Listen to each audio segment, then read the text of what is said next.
लो बच्चा पार्टी, आज हम लोग डिस्कस करने वाले साइंस के मोस्ट इंपोर्टेंट टॉपिक्स। अगर तुम लोगों ने कुछ नहीं पढ़ा है साइंस में, तब भी अगर तुम ये टॉपिक्स पढ़ के गए ना तो गारंटेड बोल रही हूँ बहुत तगड़ा पेपर जाने वाला है। बिकॉज सीबीएसई क्या करती है, हर साल कुछ टॉपिक्स ऐसे होते हैं जो कि मोस्ट इंपॉर्टेंट होते हैं, और वो टॉपिक तो आना 110% आप लोग का फिक्स होता है। तो आप लोग को क्या करना है, चाहे कुछ भी हो जाए, ये मोस्ट इंपॉर्टेंट टॉपिक्स को बिल्कुल भी नहीं छोड़कर आना है। और मैंने इतनी प्यार से बनाया, तो आप लोग को क्या करूंगी, ये टेलीग्राम ग्रुप पर मैं शेयर भी कर दूंगी इस पीडीएफ को, तो आप लोग वहां से जाके एक्सेस भी कर सकते हैं। साथ ही साथ चैनल को सब्सक्राइब कर दीजिएगा, क्योंकि मैं इसी तरीके का आप लोगों के लिए यूजफुल कंटेंट यहाँ लेकर आती रहती हूँ। चलिए किस बात की देर स्टार्ट करें। ओके, तो सबसे पहले हम लोग बात करते हैं केमिस्ट्री के, तो चैप्टर 1 से स्टार्ट करते हैं। अगर केमिकल रिएक्शंस में मैं देखूं तो आप लोग के 3 टॉपिक बहुत ज्यादा इंपॉर्टेंट है। जितनी भी टाइप्स ऑफ केमिकल रिएक्शन है वो इंपॉर्टेंट है। ऑक्सीडेशन और रिडक्शन आप लोग पढ़ के जाइएगा। उसका आप लोग को सवाल पूछ लेते हैं कि आप लोग बताइए कि इसमें से कौन सा सब्सटेंस ऑक्सीडाइज हो रहा है या रिड्यूस हो रहा है। साथ ही साथ कोरोजन वाला आप टॉपिक पढ़ कर जाइएगा।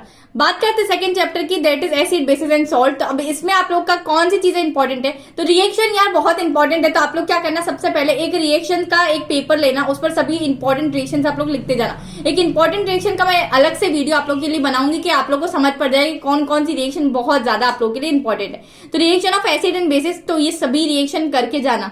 पीएच आप लोग का बहुत इंपॉर्टेंट है, पीएच में जितने एप्लीकेशंस होते हैं ना हमारे, वो सभी आप लोग करके जाइएगा। साथ ही साथ केमिकल नेम एंड फॉर्मूला, तो आप लोग को पता है ना सॉल्ट्स वाले में हमारे पास बहुत सारे केमिकल नेम्स होते हैं और फॉर्मूला होता है इसका। जैसे ब्लीचिंग एजेंट कैसा हो गया मेरा, washing soda, bleaching powder, baking soda and plaster of Paris. तो इनके आप लोग को क्या करना है, केमिकल नेम याद रखना है कि इनको क्या बोलते हैं, साथ ही साथ इनके केमिकल फॉर्मूला याद रखना है। बिकॉज ये बच्चा 1 या 2 नंबर में आप लोगों से पूछा हमेशा जाता है, तो आप लोग को इसके केमिकल नेम और केमिकल फॉर्मूला अच्छे से याद होना चाहिए। नेक्स्ट है कि फॉर्मेशन ऑफ NaOH। ये इतना रिपीटेडली क्वेश्चन है ना कि ये 110% आने के चांसेस होते हैं, तो इसको कभी भी भूलकर मत छोड़कर जाना। ठीक है, chapter metals and non metals की अगर मैं बात करूं तो उसमें chemical properties of metals and non metals, तो आप लोग को सभी केमिकल प्रॉपर्टीज करनी है। दूसरा आता है रिएक्टिविटी सीरीज, आप लोग को याद होनी चाहिए, किसी भी तरीके से याद करो, कोई गाने के फॉर्म में या किसी भी तरीके से, बट हमेशा याद होनी चाहिए। नेक्स्ट, मेटल का एक्सट्रैक्शन कैसे करते हैं, तो उसमें कैल्सिनेशन एंड रोस्टिंग, ये बहुत ज्यादा इंपॉर्टेंट है, वेरी इंपॉर्टेंट लगा लेना। और इसकी डेफिनेशन आ जाती है कि यार और हमारी गैंग क्या होती है, तो आप लोग को वो इसकी डेफिनेशन वाइज याद करके जाना कि और क्या होती है, गैंग क्या होती है। ठीक है, ओके, बात करते हैं हम लोग लास्ट चैप्टर की, केमिस्ट्री की, that is carbon and its compound. तो इसमें सबसे पहले बच्चा तुम लोग को पता होना चाहिए कि दीदी what do you mean by unsaturated carbon compound. तो आप लोग को कार्बन कंपाउंड कौन सा सैचुरेटेड है, अनसैचुरेटेड है, उसके एग्जांपल्स भी आप लोग को याद होने चाहिए। Second is electron dot structure. तो सभी चीजों के आप लोग को इलेक्ट्रॉन डॉट स्ट्रक्चर आना चाहिए। नो मैटर आप लोग को कोई भी कंपाउंड दे दिया जाए, आप लोग अगर एक बार इलेक्ट्रॉन डॉट स्ट्रक्चर बनाना सीख लेंगे तो किसी भी कंपाउंड का इजीली बना सकते हैं। नेक्स्ट, केमिकल प्रॉपर्टीज आप लोग को करनी है। फोर्थ है होमोलोगस सीरीज आप लोग को करनी है। नोमेनक्लेचर बहुत सारे यार, आईयूपीएससी तुम ये समझ लो कि ये ना आए तो उसके बिना पेपर तुम्हारा इनकम्प्लीट है।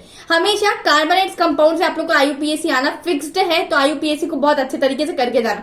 इन केस अगर बहुत सारे बच्चे अभी जैसे हम लोग प्रीवियस ईयर का क्वेश्चन पेपर सॉल्व करते रहते हैं या सैंपल पेपर सॉल्व करते हैं, तो उसमें हमारे पास आईयूपीएससी के कुछ ऐसे नाम दिए होते हैं कि जो दीदी हमें नहीं बनते कि अब इसका नाम क्या होगा। अगर तुम लोग इस तरीके से बीच में अटक रहे हो तो यार बच्चा उसको ट्राई करो कि उसी टाइम पर तुम लोग सॉर्ट आउट कर लो, उसको प्रोक्रास्टिनेट मत करो कि बाद में जाके देखेंगे कि इसका आईयूपीएससी नाम क्या होता है। अगर तुम लोग को बीच में अगर तुम अटक रहे हो ना या प्रॉब्लम आ रही है, चाहे तुम लोग नाइट में स्टडी कर रहे हो या फिर दिन में स्टडी कर रहे हो, तो तुम लोग डायरेक्ट क्या करो, उस क्वेश्चन की फोटो लो, क्रॉप करो, फीलो पर भेज दो। फीलो ऊपर आप लोगों से 60 सेकंड्स के अंदर अंदर एक ट्यूटर कनेक्ट हो रहा होगा, लाइव ट्यूटर, जो कि आप लोग को वीडियो कॉल के थ्रू सभी चीजें एक्सप्लेन कर रहे होंगे। लाइव इंटरेक्शन होगा, वीडियो कॉल पर 1-to-1 इंटरेक्शन होगा। वहां आप लोग आईयूपीएससी नेम पूछ सकते हैं, और जो क्वेश्चन में अटक रहे या फिर जो टॉपिक नहीं आता है वो आप लोग लाइव पूछ सकते हैं। तो इस तरीके से तुम्हारा इंस्टेंट प्रॉब्लम सॉल्व हो रहा होगा और तुम लोग प्रोक्रास्टिनेट भी नहीं कर रहे होंगे। इस टाइम पर फीलो जैसे अच्छी एप्लीकेशंस को रखो, ना कि ऐसे एप्लीकेशंस को रखो जो कि तुम्हारे इस टाइम पर डिस्ट्रैक्शन पैदा करते। तो जाओ, मैंने लिंक डिस्क्रिप्शन में दी है, तो आप लोग जाके वहां से डाउनलोड कर सकते हैं। नेक्स्ट हमारा आई स्ट्रक्चर, आइसोमर, अगर ये भी बनाना नहीं आ रहा है तो आप लोग अगेन फिलो पर पूछ सकते हैं। देन सोप और डिटर्जेंट, इसके बीच में बच्चा डिफरेंस हमेशा आता है लिखने का, तो तुम लोग इस टॉपिक को छोड़कर मत जाना। एंड साथ ही साथ वो पूछ रहा था कि इसमें मिसल फॉर्मेशन कैसे होता है, तो हम लोग को बताना होगा कि इसमें मिसल फॉर्मेशन कैसे होता है। नेक्स्ट, लाइफ प्रोसेसेस की बात करो तो न्यूट्रिशन इन ह्यूमन बींग्स आप लोग का, तो इसके डायग्राम बहुत इंपॉर्टेंट है, तो डायग्राम बिल्कुल भी आप लोग छोड़कर मत जाइएगा। सेकंड है ह्यूमन हार्ट, तो ह्यूमन हार्ट का भी डायग्राम तुम लोग को देखना है। देन है एक्सक्रीशन इन ह्यूमन बींग्स, तो ये थर्ड टॉपिक है जो हमारे मोस्ट इंपॉर्टेंट है। And the fourth one, respiration in human beings. तो ये 4 टॉपिक कुछ ऐसे है कि जो कि बहुत ज्यादा रामबाण है, तुमने इतना कर लिया, दैट मीन्स कि तुम्हारे लाइफ प्रोसेसेस बिल्कुल पार है, तुम्हारे नंबर इसमें बिल्कुल भी नहीं कट रहे होंगे। अब नेक्स्ट है कंट्रोल एंड कोऑर्डिनेशन। तो बच्चा इसमें न्यूरॉन, मैंने उस दिन भी बोला था न्यूरॉन का डायग्राम याद करना, एंड इसमें तुम लोग को पता होना चाहिए कि हमारा इंपल्स कैसे फ्लो होते हैं। ओके, नेक्स्ट है रिफ्लेक्स आर्क, इसका भी डायग्राम याद रखना। देन ह्यूमन ब्रेन में आप लोग को क्या करना है, उसके पार्ट्स याद रखना है, फंक्शंस याद रखना है, उसका डायग्राम याद रखना है। अब जनरली ह्यूमन ब्रेन का तो वैसे डायग्राम नहीं बनाने को आता है क्योंकि बहुत ज्यादा टफ है। तो क्या करना, तुम लोग जितनी भी लेबलिंग है ना उस लेबलिंग को याद करके जाना, क्योंकि ये तुमसे डायग्राम अगर दे दिया जाएगा उसमें पूछ लिया जाएगा कि इसकी लेबलिंग करो, तो तुम लोग को बताना पड़ेगा कि हाँ इस वाले पार्ट को ये बोलते हैं और इस वाले पार्ट को हम लोग ये बोलते हैं। Now next human and plant hormones. तो तुम्हारा ये नेक्स्ट टॉपिक है जो कि बहुत ज्यादा हमारा इंपॉर्टेंट है। एक चैप्टर पर मैं चलती हूँ जो कि हमारा हाउ डू ऑर्गेनिज्म रिप्रोड्यूस। तो सबसे पहला टॉपिक है mode of reproduction used by single organism. तो इसमें यार किस टाइप से रिप्रोडक्शन हो रहा होता है सिंगल ऑर्गेनिज्म में, ठीक है, ए सेक्सुअल की बात करें। रिप्रोडक्शन इन फ्लावरिंग प्लांट, तो आप लोग को डायग्राम याद रखना चाहिए अच्छे तरीके से, जो हमारा पॉलिनेशन का डायग्राम होता है, सेल्फ पॉलिनेशन क्रॉस पॉलिनेशन दोनों का। देन रिप्रोडक्शन इन ह्यूमंस में कैसे होता है, तो फीमेल मेल दोनों का याद रखना। एंड रिप्रोडक्टिव हेल्थ, तो तुमसे समटाइम्स ये सवाल पूछ लिया जाता है कि अनवांटेड प्रेगनेंसी को रोकने के लिए तुम लोग क्या कर सकते हो। तो तुम लोग को ये पता होना चाहिए कितनी हमारी मेथड्स होती है, बैरियर मेथड्स होती है, केमिकल मेथड होती है, तो वो सभी चीजें इसमें हमारी आ जाएगी। Heredity and evolution.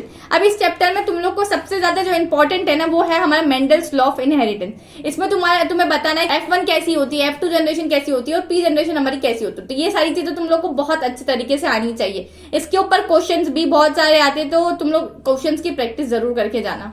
Now next is physics पर आते हैं। अब हम लोग फिजिक्स की बात करें तो लाइट में मैं तुम लोग को बोलूंगी यार इस चैप्टर में सबसे ज्यादा तुमसे न्यूमेरिकल्स पूछे जाएंगे।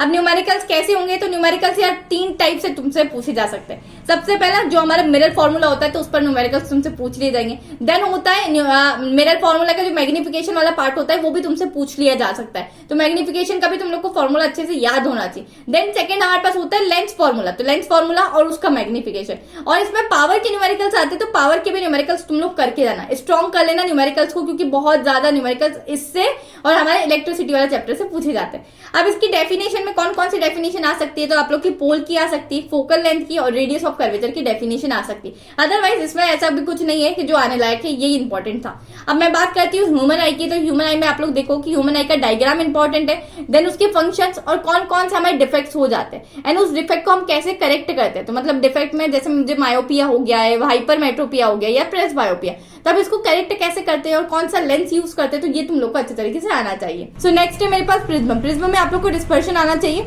उसका एग्जांपल होता है हमारे पास रेनबो। तो रेनबो का एग्जांपल, तो इसका भी डायग्राम करके देना, तो डायग्राम इज वेरी इंपॉर्टेंट, ठीक है, ये लिख ही दिया है मैंने। इलेक्ट्रिसिटी की बात करूं तो ये सेकंड ऐसा चैप्टर है जिसके न्यूमेरिकल्स बहुत ज्यादा इंपॉर्टेंट है। तो इलेक्ट्रिसिटी के मैंने पूरा फॉर्मूला शीट बनाया था। अब जितने भी फॉर्मूलाज है ना इसमें बहुत सारे फॉर्मूलाज है। अगर स्टार्ट करें तो तुम्हारे चार्ज से लेके करंट से लेके फिर V इक्वल्स टू IR जो कि ओम्स लॉ होता है, देन बहुत सारे ऐसे फॉर्मूला, फिर रेसिस्टेंस के भी बहुत सारे फॉर्मूला है, देन हमारे पास जूल्स लॉ होता है and heating effect of electric current. तो उन पूरे फॉर्मूलाज की मैंने एक शीट ऑलरेडी अपलोडेड कर दी है यूट्यूब पर, तो उसकी मैं वीडियो की लिंक डिस्क्रिप्शन में डाल देती हूँ या आई बटन में डाल देती हूँ, तो वहां से जाके तुम लोग कंप्लीटली फॉर्मूला, तुम्हारे पास लिखने का टाइम ना हो तो मैंने ऑलरेडी तुम्हें प्रोवाइड कर रखी है वो शीट, तो तुम लोग टेलीग्राम से मेरा डाउनलोड कर लेना या वो वीडियो में जाके तुम लोग नोट डाउन कर सकते हो। तो ये ऑल फॉर्मूलाज की शीट तुम्हें मुझे मेरी वीडियो से मिल जाएगी। देन है अपने पास ओम्स लॉ का ग्राफ आता है बच्चा, तो ये ओम्स लॉ का ग्राफ बहुत इंपॉर्टेंट है। जैसे VI ग्राफ हो सकता है, ये बहुत ज्यादा चांसेस है कि 90% इसके चांसेस है। IV ग्राफ कम पूछा जाता है पर कर लेना, क्या हमें अच्छे नंबर लाना है तो हम लोग ये भी करके चले, ठीक है। अब फैक्टर्स अफेक्टिंग रेसिस्टेंस, कौन कौन से ऐसे फैक्टर्स होते हैं जो हमारे रेसिस्टेंस को अफेक्ट करते हैं। डेट मींस क्या बच्चा बाटी, जैसे ये फॉर्मूला है R equals to rho L by, तो तुम लोग को पता ही है कि कौन कौन से फैक्टर्स ऐसे हैं जो हमारे रेसिस्टेंस को अफेक्ट करते हैं। नाउ क्वेश्चन सब कैसे आते हैं न्यूमेरिकल्स की बात करूं तो सीरीज और पैरेलल कॉम्बिनेशन पर आते हैं। कि तुम्हें कॉम्बिनेशन दे देंगे और बताएंगे कि अब इसकी वैल्यूज को सॉल्व करो, वैल्यू भी दे देंगे कि अब तुम्हें रेसिस्टेंस निकालना है, क्या निकालना है, ठीक है। तो तुम लोग को ये कॉम्बिनेशन पे न्यूमेरिकल्स आते ही है। देन नेक्स्ट है पावर और हीटिंग इफेक्ट, मतलब जो जूल्स लॉ होता है वो हमारे इसमें बहुत इंपॉर्टेंट है, तो वो आप लोग जरूर पढ़कर जाइएगा। नेक्स्ट चैप्टर की बात करो that is magnetic effect of electric current, तो उसमें मैग्नेटिक फील्ड तुम्हारी बहुत इंपॉर्टेंट है। मतलब इसमें मैग्नेटिक फील्ड में तुम लोग को वो वाला केस याद रखना है कि magnetic field due to current carrying conductor, ठीक है। तो स्ट्रेट करंट कैरिंग कंडक्टर से कैसे मैग्नेटिक फील्ड हमारी जनरेट होती है इस टाइप से कॉन्सेंट्रिक सर्कल्स के टाइम पे, तो वो तुम्हें याद रखना है। देन हमारा सोलेनोइड वाला टॉपिक तुम्हें पढ़कर जाना है, ये बहुत इंपॉर्टेंट है, वेरी इंपॉर्टेंट, ये आता है और ज्यादा नंबर में आता है। तो सोलेनोइड का डायग्राम, फंक्शंस, वर्किंग, सभी चीजें पढ़कर जाना। Then Fleming left hand rule तुम्हारा आता है, तो तुम्हें फ्लेमिंग का लेफ्ट हैंड रूल याद होना चाहिए, और वो अप्लाई किस पर होता है, तो इलेक्ट्रिक मोटर पे अप्लाई होता है। तो अगेन तुम्हें इलेक्ट्रिक मोटर और सोलेनोइड का प्रिंसिपल, देन उसकी वर्किंग और ये सभी चीजें और उसके फंक्शंस याद करके जाने हैं। सो बच्चा लास्ट चैप्टर बता है जो कि हमारे अवर एनवायरमेंट, ये कि बहुत ज्यादा आसान चैप्टर है एंड स्कोरिंग भी चैप्टर है। तो इसमें सबसे पहला है इकोसिस्टम। इकोसिस्टम के टाइप्स आप लोग को बताना है कि कौन कौन से टाइप्स होते हैं हमारे इकोसिस्टम में। नेक्स्ट है हमारा फूड चेन और फूड वेब क्या होता है, तो ये बनाकर डायग्राम देखना, ठीक है, कि फूड चेन कैसे बनता है हमारा, एंड देन फूड वेब कैसे बनता है, कौन किसको खा रहा होता है। देन ट्रॉपिक लेवल इंपॉर्टेंट है और ओजोन डिप्लीशन इंपॉर्टेंट। सो बच्चा बेटी ये कुछ था हमारे साइंस का मोस्ट इंपॉर्टेंट टॉपिक्स वाला वीडियो। आई होप ये वीडियो तुम लोग के लिए हेल्पफुल रहेगा। एंड साथ ही साथ मैं बताऊं इसमें जो जो टॉपिक्स मैंने लिखे हैं ना बच्चा, इतने साल का टीचिंग एक्सपीरियंस है, इसीलिए बता रही हूँ कि ये टॉपिक्स बहुत ज्यादा इंपॉर्टेंट है। तो अगर इसमें से कोई भी टॉपिक अभी तक ऐसा है कि जो तुम्हें नहीं आता या छोड़ दिया है, तो प्लीज जाके पढ़ लेना, उसको अच्छे तरीके से पढ़ लेना। कोई तकलीफ आए, कोई प्रॉब्लम आ रही है, तो आप लोग मुझे टेलीग्राम पर बता सकते हो। Let me know in the comment section कि ये वीडियो कैसा लगा, हेल्पफुल था कि नहीं था, एंड अभी तक तुमने कितना सिलेबस कंप्लीट कर लिया है साइंस का, कौन कौन सा चैप्टर बाकी है, या फिर ऐसा लिखो कि दीदी 100% डन। तो सभी लोगों को एक कॉमेंट जरूर कर जाना है। इसी के साथ मिलती हूँ बच्चा बाटी मैं नेक्स्ट वीडियो में। Till then keep learning, this is your educator Sakina Ali signing of.